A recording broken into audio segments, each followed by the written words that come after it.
আসসালামু আলাইকুম ওয়া রাহমাতুল্লাহ। হাবিব টেকনোলজিতে আপনাদেরকে স্বাগতম। আশা করি সবাই আল্লাহর রহমতে ভালো আছেন।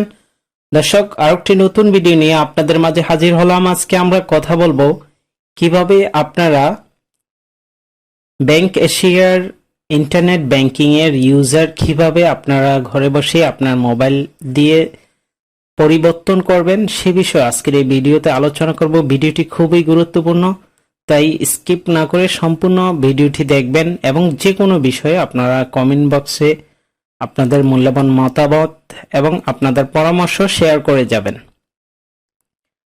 দর্শক, এছাড়াও অন্যান্য ভিডিওগুলো আমাদের ইউটিউব চ্যানেলে দেওয়া আছে। কিভাবে ব্যাংক এশিয়ার ইন্টারনেট ব্যাংকিং ওপেন করবেন বা ব্যাংক এশিয়া থেকে আদার্স ব্যাংকে ফান্ড ট্রান্সফার করবেন বা বাংলাদেশের অন্যান্য ব্যাংকেও কিভাবে আপনারা ফান্ড ট্রান্সফার করবেন সেই বিষয়ে ভিডিও দেওয়া আছে।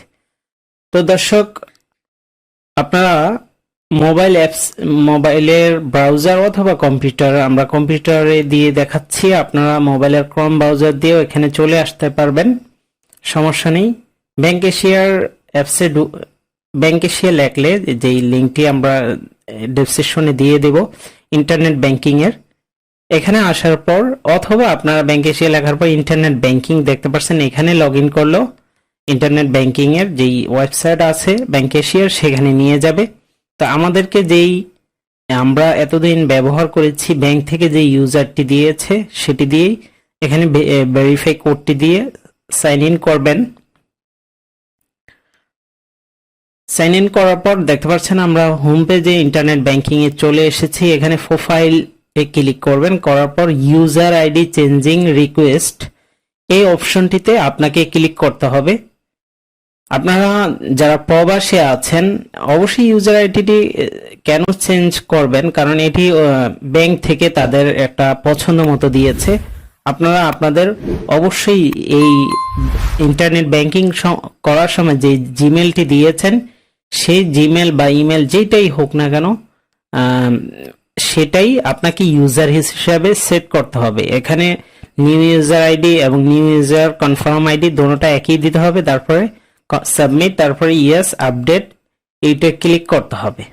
এটা করার পর আপনার মেইলে এক ওয়ার্কিং ডে অথবা অনেক সময় সাথে সাথে চলে এসেছে, যেমন আমারটা সাথে সাথে চলে এসেছে। দেখতে পাচ্ছেন এখানে আমাকে একটি পাসওয়ার্ড দিয়েছে। এই পাসওয়ার্ড দিয়ে আমরা সেই আগেরই ইউজার পাসওয়ার্ড দিয়ে এখন লগ ইন করবো, ভেরিফাই কোডটি দিয়ে সাইন ইন করব।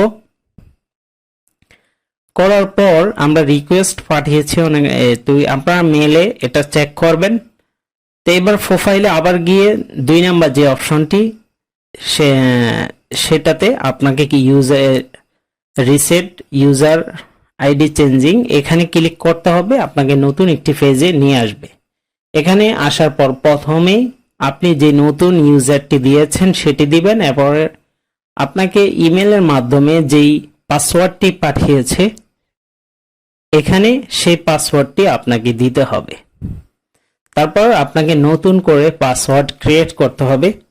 পাসওয়ার্ডটি অবশ্যই আপনারা ক্যাপিটাল লেটার, স্মল লেটার এবং সংখ্যা এবং স্পেশাল ক্যারেক্টার সহকারে কঠিন করে পাসওয়ার্ডটি তৈরি করবেন, কারণ এটা আপনার অনেক গুরুত্বপূর্ণ ব্যাংকিং বিষয়।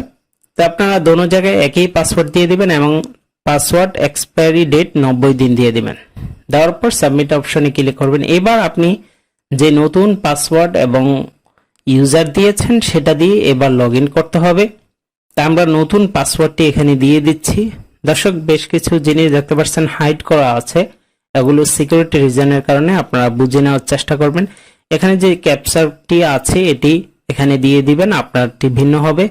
সাইন ইন অপশনে ক্লিক করবেন।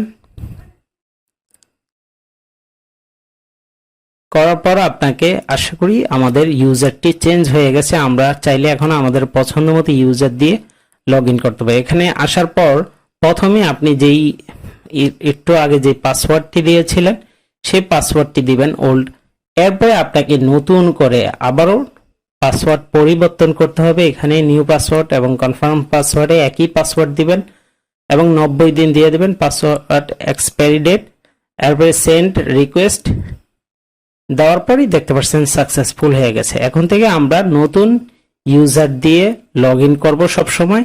অ্যাপসেও আপনি সেম, এটা এই অপশনটি অ্যাপসে নেই, হতে পারে পরবর্তীতে আমরা যখন ভিডিওটি করছি এই পর্যায়ে অ্যাপসে এই অপশনটি নাই, ভবিষ্যতে হতে পারে আপডেট সেখানেও দিতে পারে, কিন্তু বর্তমানে আপনি ইউজার চেঞ্জ করতে হলে অবশ্যই ওয়েবসাইটের মাধ্যমে করতে পারবেন। এবং ওয়েবসাইটের মাধ্যমে যারা প্রবাসীরা আছেন এখান থেকে bKash, NPSB, fund transfer, local fund transfer সবকিছু, ব্যাংক স্টেটমেন্ট এখান থেকেও দেখতে পারবেন। যদি ব্যাংক এশিয়ার অ্যাপস কিন্তু বিদেশেও ব্যবহার করা যায়, বিশ্বের যে কোনো দেশে। তো দর্শক, ছাড়া আপনারা যদি অ্যাপস ব্যবহার না করেন এখান থেকেও ইন্টারনেট ব্যাংকিং এর মাধ্যমে ব্যবহার করতে পারবেন।